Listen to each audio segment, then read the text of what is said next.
I'm your host, Dustin Holmes, an environmental biology student at the University of Dayton, and welcome back to TurtleUp.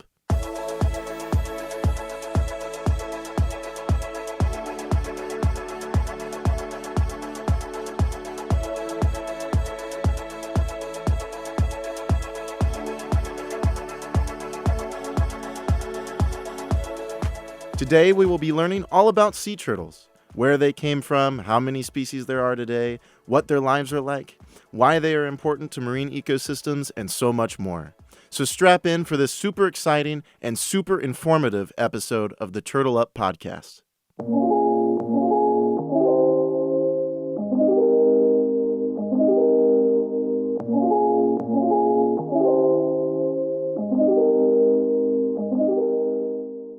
So to start, let's talk a little bit about what a sea turtle is and where they came from. So sea turtles are marine reptiles, which means they do not breathe water. Just like dolphins and whales, they have to go up to the surface every now and then. They typically live in tropical and subtropical seas, which really just means they live near the equator, but they have a pretty wide range. They are migratory, and they spend most of their life in the ocean. Males, in fact, spend all of their life in the ocean, and females only go onto land when they're nesting. In total, there's 7 different species of sea turtles, all with different diets, which means they have all different ecological roles. Talking a little bit more about their evolution, the oldest sea turtle specimen that has been found dates back to about 120 million years ago, but turtles as we know them today appeared around 220 million years ago. So turtles have been around for a very long time, about as long as most dinosaurs, and in that time, they haven't changed a whole lot.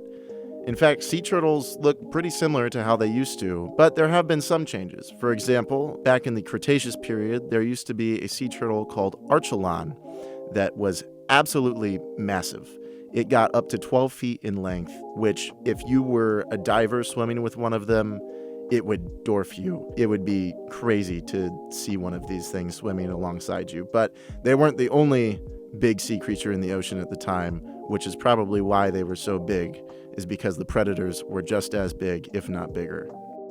Now, the first sea turtle that we know of, or at least first turtle that went into the ocean, it was a toothed turtle named Odontocheilus semitestacea, and it lived around 220 million years ago.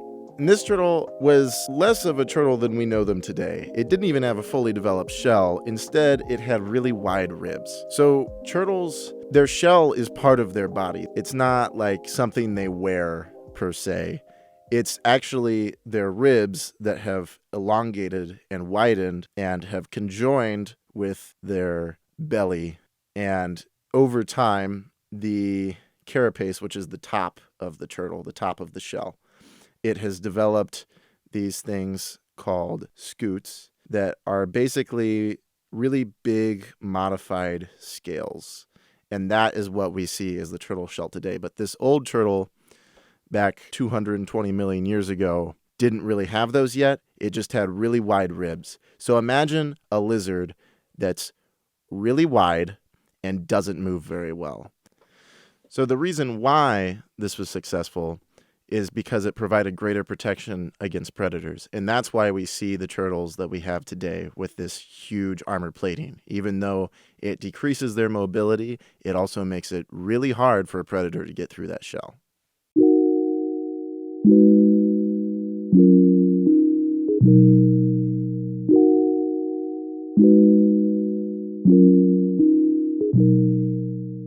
Now, like I said already, there's only 7 species of sea turtles alive today. So what are they and what do they look like?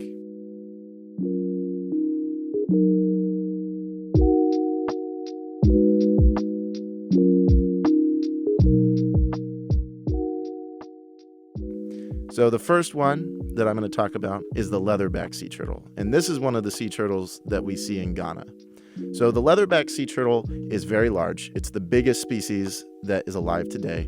It gets up to 6 feet long and 2,000 pounds. I think that's about as much as a small car. So they are massive animals, and they still go up onto the beach just like all the other sea turtles, and seeing a picture of one right next to a human is pretty wild just because of how massive they are.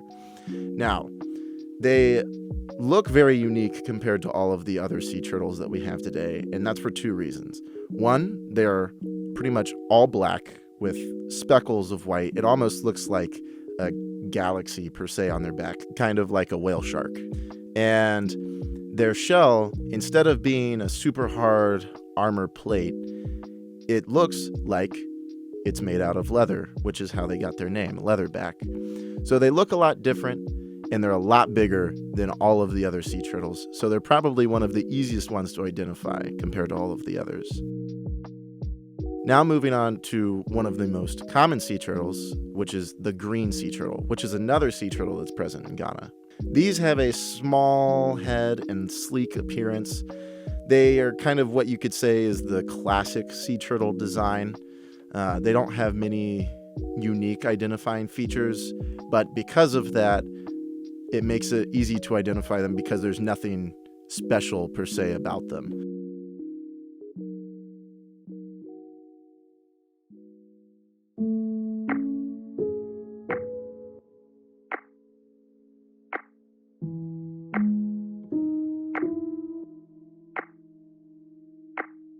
Then the loggerhead sea turtle is the next sea turtle I'd like to talk about. They are pretty similar to the green sea turtle, except their head is massive. It is much bigger than a green sea turtle. And if you look at a picture of the two species side by side, you can definitely tell a difference. They also typically have more of a reddish brown coloration in the adults, a lot more like a rust color than the green sea turtles do. Obviously, they get their name because they're a little bit more green. And they're a little bit less sleek looking than the green sea turtle. They're a little bit more robust than the green. Now moving on to the Kemp's Ridley. So the Kemp's Ridley has a hooked beak, and it kind of looks like a hawk's beak. Not so much to the point where it looks like a hawksbill sea turtle, but it is more so than the green sea turtle and some of the others. It also has a black carapace, which is the top of the shell, and it has a white plastron, which is the bottom of the shell. So it has a pretty unique coloration compared to a lot of the other sea turtles. It is most similar to the leatherback in coloration, but the leatherback doesn't have the white on its belly. Now moving on to the olive ridley, which is, once again, one of the sea turtles that's present in Ghana. It's similar to the Kemp's Ridley, but they're more greenish and olive in color, and they don't have a curved beak like the Kemp's Ridley does. The hawksbill is a pretty special sea turtle. It looks pretty different from a lot of the other ones, and it has this beautifully ornate shell with a whole bunch of different colors: amber, orange, red, yellow, black, all kinds of different designs. And looking at it from above, it almost looks like fireworks going off on the back of the shell. It's really beautiful, and because of that, they actually have been hunted because of the coloration design on their shells to make jewelry or other wares, and that's why they're one of the more endangered species of sea turtle. They also have very hooked and elongated beak, which is why they have the name hawksbill, because it makes them look more like a hawk than some of the other turtles. And then the flat-backed sea turtle is similar in shape to the leatherback sea turtle, but instead of being all black, it has a smooth green shell, and it is much smaller. It would be dwarfed by a leatherback if you saw two right next to each other.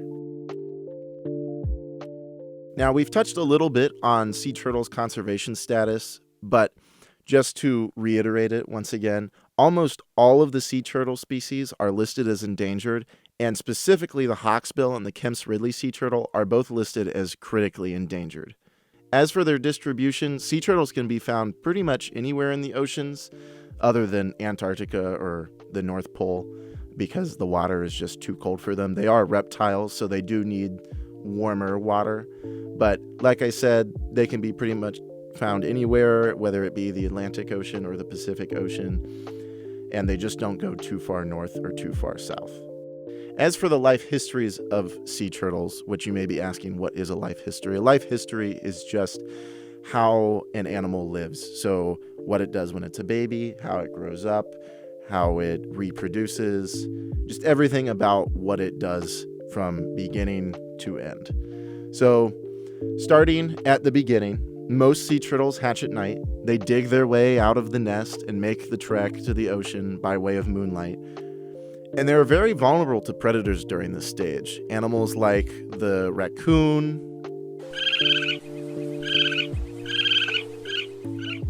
or various birds, or even crabs will prey upon these young sea turtles as they make their way to the ocean. And like I said before, these sea turtles rely on the moonlight when they first come out of their nests, which is why white light is such a problem on beaches for these sea turtles. The white light messes with their sense of direction, and oftentimes they end up actually going the wrong way and going into the forest or the coastal grasses, and that leads to them being killed by predators, or they don't make it to the ocean and they dry up in the sun the next day. Once in the ocean, they are also very vulnerable to fish and other predators because of just their size. While they may still have a shell, they are very tiny, bite-sized little snacks that any fish or shark could come up. Even once they get a little bit bigger, sometimes orcas will prey upon them. So they're still very vulnerable when they're young and in their juvenile stages. Now, once they make it into the ocean, and if they survive the onslaught of various different predators, we don't really know where they go after that. I mean, the ocean's a big place, and we can't follow these tiny little baby turtles everywhere they go. So a lot of what happens after they make it into the ocean is actually unknown by science, and these are called the lost years of sea turtles. Now, we do know a little bit. For example, some of the sea turtles that go into the ocean off the coast of Florida go to what is called the Sargassum Sea, which is just an area of the ocean that is covered in this seaweed called sargassum, and it provides protection from predators because they can hide in it, but they also feed and grow bigger there. But overall, we don't really know what happens. Now, it also takes them a long time to grow up. Sea turtles grow very slowly, and it takes 20 to 30 years for them to sexually mature. And in that time, a lot can happen, and they are very vulnerable, as I've said many times before, because of all the different predators. Once they get a little bit bigger, they have a lot less. For example, I think pretty much the only predators that they have once they get to a certain size are sharks and orcas and those big apex predators that we see in the ocean.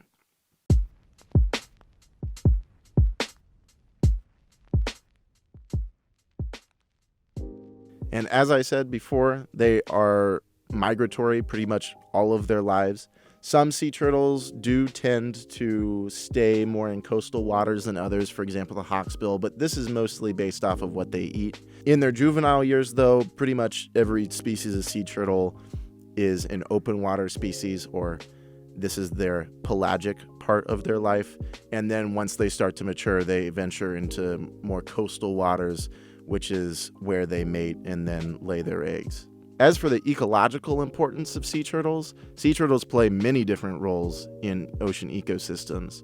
For example, leatherbacks manage jellyfish populations because that is what they specialize in. If you've ever seen a picture of a leatherback sea turtle's mouth, it is full of these little spikes. It looks really scary. It's a frightening image to see. But the reason why they have all those little spikes in their mouth is because it helps them eat the jellyfish. But that is also why plastic bags are so bad, is because when they enter the water, these plastic bags open up and they look like jellyfish, and then sea turtles like leatherbacks or loggerheads or any other species of sea turtle that might feed on a jellyfish sees the plastic bag and thinks that it's a jellyfish, and then it gets caught in their mouth. They can't get it out of their mouth, and it can lead to either a hindrance in them being able to eat, or it could end up just killing them altogether. Another important role that hawksbill sea turtles play is eating sponges on coral reefs. The reason why is because sponges can outcompete certain corals. So the hawksbill manages the sponge population in these different areas so that corals can thrive. Another important thing about sea turtles that may seem like a bad thing if you're thinking about it from their perspective, but it's actually a good thing in the realm of the whole ecosystem, which is the unhatched eggs that the sea turtles lay provide nutrients for the coastal plants. Beaches don't carry a lot of nutrients. They're not a very productive ecosystem. But when you have the input of these unhatched eggs, they provide a lot of needed nutrients for these coastal ecosystems to thrive. And same goes for the hatchlings that get caught by predators. These predators might not be able to get as much food otherwise if it wasn't for all of these baby sea turtles trying to make it into the ocean. And while, yes, it's sad, of course, that these sea turtles are being preyed upon, they do play an important role, and those predators might not exist in those areas if it wasn't for these baby sea turtles. Green sea turtles also graze on seagrass beds, which helps keep the seagrass healthy and keeps that ecosystem in balance. Loggerheads, olive, and Kemp's Ridley sea turtles all feed on hard-shell prey, which keeps crustacean populations under control, and it also increases the rate of nutrient cycling on the ocean floor.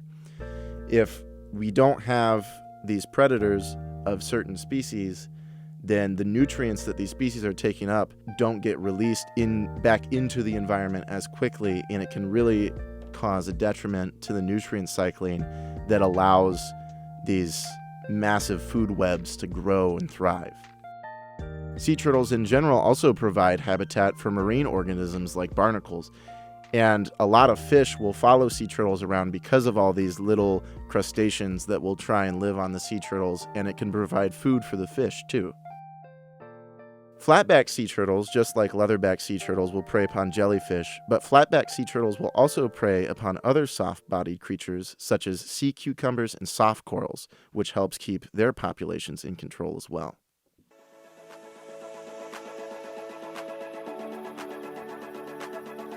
Now, I know that this episode has pretty much just been one large turtle fact, but since we've already set the premise of saying a turtle fact every podcast episode, I'd hate to ruin that on the second one. So, for today's fun turtle fact, when resting, sea turtles can hold their breath underwater for up to 2 hours. To put that into perspective, the world record for the longest human breath hold is 24 minutes and 37 seconds. I mean, that is a significant time difference. I hope you all enjoyed learning about these magnificent creatures that live in our oceans. If you'd like to learn more about sea turtles or what TurtleUp itself is all about, please visit our website, TurtleUp.org, and check out our Instagram page at TurtleUp_org. Until next time, keep exploring, stay curious, and never stop asking questions.